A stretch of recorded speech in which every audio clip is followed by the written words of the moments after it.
ایک دفعہ سلطان صلاح الدین ایوبی رحمت اللہ علیہ جنگل میں شکار کھیلنے کے لیے روانہ ہوئے۔ آپ رحمت اللہ علیہ کے ساتھ 2 خاص وزیر، ایک جاسوس علی بن سفیان اور 20 سپاہی موجود تھے۔ سلطان صلاح الدین ایوبی رحمت اللہ علیہ نے ایک چھوٹے سے قافلے کے ساتھ جنگل کی طرف تیز رفتاری کے ساتھ جا رہے تھے کہ چلتے چلتے سلطان صلاح الدین ایوبی رحمت اللہ علیہ کا گزر ایک گاؤں سے ہوا۔ کیونکہ جنگل کی طرف جو راستہ جاتا تھا وہ اس گاؤں میں سے ہی گزر کر جاتا تھا۔ سلطان صلاح الدین اکثر اوقات اس راستے سے گزر کر جنگل میں جاتا تھا، لیکن جب اس دفعہ سلطان صلاح الدین ایوبی اس گاؤں سے گزرا تو سلطان صلاح الدین ایوبی کی نظر ایک قافلے پر پڑی جو اس گاؤں سے نکل کر واپس روانہ ہو رہا تھا۔ سلطان نے اپنا گھوڑا روک دیا اور اپنے ایک سپاہی کو حکم دیا کہ جا کر معلوم کرو کہ یہ قافلہ کس کا ہے اور آخر یہ چھوٹے سے گاؤں میں آخر کیا کرنے آئے تھے۔ آخر وہ بعض سپاہی جب واپس آیا تو سلطان صلاح الدین ایوبی رحمت اللہ علیہ کو بتایا کہ سلطان معظم یہ ہمارے پڑوسی بادشاہ کا قافلہ تھا، اس کے ساتھ 100 سپاہیوں کا دستہ اور 4 وزیر، بادشاہ اور شہزادی تھی، تو شہزادی بے ہوشی کی حالت میں تھی۔ یہ سن کر سلطان رحمت اللہ علیہ نے کہا کیا مسئلہ ہوا؟ کیونکہ جب سپاہی نے کہا کہ شہزادی بے ہوشی کی حالت میں تھی تو یہ بات سلطان کے لیے حیرت زدہ تھی۔ تو سپاہی نے کہا کہ سلطان معظم پریشانی کی بات نہیں، بات شہزادی کو اس گاؤں کے مشہور حکیم کے پاس علاج کروانے کے لیے لایا تھا۔ یہ سن کر سلطان اور آپ کے وزیر اور سپاہی ہکا بکا ہو گئے کہ اتنا بڑا بادشاہ ایک چھوٹے سے گاؤں میں ایک چھوٹے سے حکیم کے پاس علاج کروانے کے لیے شہزادی کا علاج کروانے آیا ہے۔ یہ بات سلطان کو ہضم نہیں ہو رہی تھی، لیکن شکار کے لیے دیر بھی ہو رہی تھی، اس لیے سلطان اپنی منزل کی طرف چل پڑا۔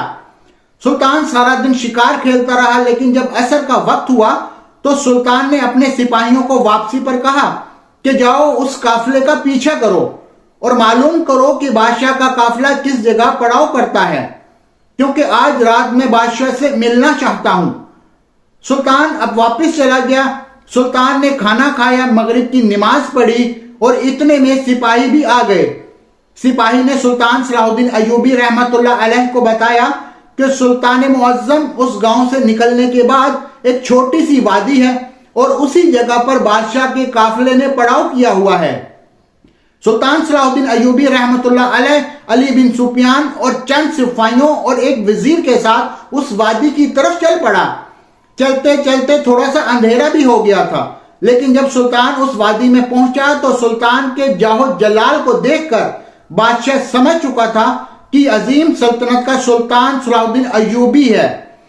تو جب بادشاہ نے سلطان کا استقبال کیا تو اسے اپنے خیمے کے اندر لے گیا اور حال احوال جاننے کے بعد سلطان صلاح الدین ایوبی نے پہلا سوال بادشاہ سے کیا، کیا بادشاہ ہو کر شہزادی کا علاج ایک چھوٹے سے گاؤں کے چھوٹے سے حکیم سے کے پاس کیوں کروانے آئے تھے؟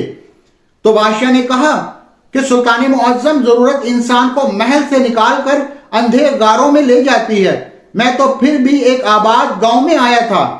سلطان کو اس کی باتوں میں تجسس پیدا ہو گیا، لیکن سلطان نے اس سے پوچھا کہ آخر شہزادی کو کیا مسئلہ ہوا تھا کہ نوبت یہاں تک پہنچی اور تمہیں اس گاؤں میں آنا پڑا؟ تو بادشاہ نے کہا کہ ایک دن شہزادی میرے ساتھ گھڑ سواری کر رہی تھی کہ اچانک شہزادی کا پیر پھسلا اور شہزادی گھوڑے سے گر گئی اور شہزادی کے گلے کی ہڈی اپنی جگہ سے ہٹ گئی۔ شہزادی درد کے مارے بہت زیادہ پریشان ہو گئی ہے اور اتنا زیادہ تھا کہ لیکن شہزادی کسی بھی حکیم کو ہاتھ لگانے کی اجازت نہیں دے رہی تھی۔ یہ آج نہیں بلکہ بچپن سے ہے کہ شہزادی کسی محرم کو اپنے جسم کو چھونے کی اجازت نہیں دیتی۔ ملکہ نے اپنے طور طریقے سے پوری کوشش کی، مال کی تمام کنیزوں نے بھی کوشش کی، لیکن شہزادی صحت یاب نہ ہوئی۔ دن بہ دن شہزادی کمزور ہو رہی تھی، لیکن کوئی بھی ایسا حکیم نہ ملا جو بغیر شہزادی کو چھوئے اس کا علاج کر سکے۔ تو جب یہ بات ہمارے ملک میں پھیلی تو پیغام رساؤں سے خبر ملی کہ آپ کی سلطنت کے گاؤں میں ایک حکیم صاحب رہتا ہے جو بغیر مریض کو چھوئے اس کا علاج کرتا ہے۔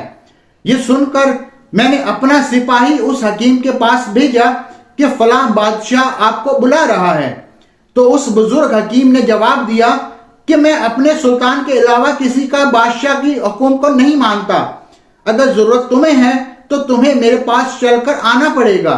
میں حکیم صاحب کے جواب سے ہی سمجھ گیا کہ یہ کوئی حکیم عام حکیم نہیں ہے، اور میں شہزادی کو لے کر اس حکیم کے پاس پہنچا تو سلطان صلاح الدین ایوبی نے پوچھا کہ حیرانگی کی بات یہ ہے کہ اس حکیم نے بغیر شہزادی کو چھوئے اس کا علاج کیسے کیا؟ تو بادشاہ نے کہا کہ ہمیں اس گاؤں میں آئے ہوئے 2-3 دن ہو گئے ہیں۔ جب ہمارا قافلہ یہاں پہنچا تو سب سے پہلے حکیم صاحب نے کہا کہ ہمیں ایک سپاہی کو بھیجو اور جنگل سے ایک صحت مند بھینس پکڑ کر لائے۔ میں نے اپنے سپاہیوں کو بھیجا اور سپاہی ایک صحت مند بھینس لے کر آ گئے۔ میں نے حکیم صاحب سے پوچھا کہ آخر بھینس سے میری بیٹی کا علاج کیسے ہوگا؟ تو حکیم صاحب نے کہا کہ حکیم میں ہوں، لہٰذا مجھے میرا علاج کرنے دیجئے۔